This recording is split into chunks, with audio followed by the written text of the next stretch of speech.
In the United States, we very much look at the public ownership, public tax-exempt debt model as apples and PPPs as oranges. And I think it's important to take a step back and say, what are we really talking about? We're talking about historically in this country for core infrastructure assets. Let's not talk about fancy things. Let's talk about something basic like street lighting and paving.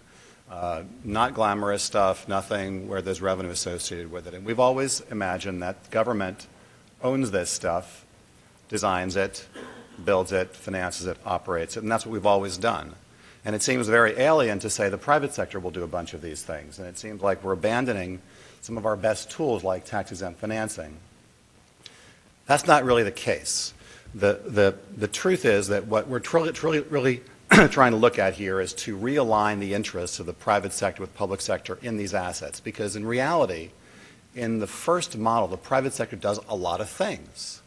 Private engineers usually design these systems. Architects design these structures.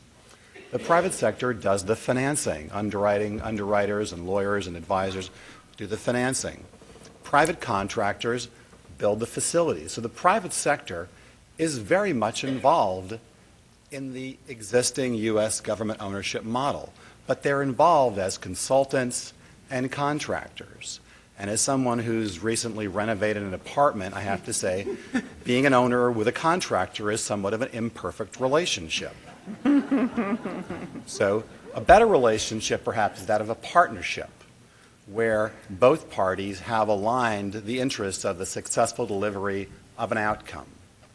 And the international standard put out by the World Bank and the United Nations and the OECD, and I know it's hard for us as Americans to think of ourselves as just one member of an international community. We do things first and best, but sometimes we should look around and see how others do it.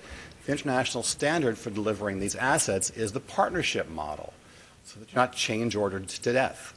So how do you do that without losing some of the good things that we have? Well, the truth is that you can do tax-exempt financing in many forms of PPPs. You're not giving that up.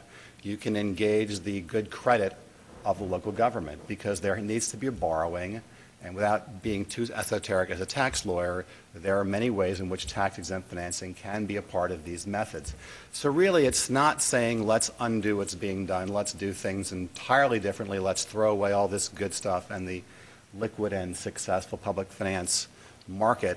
The answer is let's adapt a model here which the rest of the world has already figured out to the existing institutions and methods that we have so that we can get that alignment of interests and when we produce these kind of projects.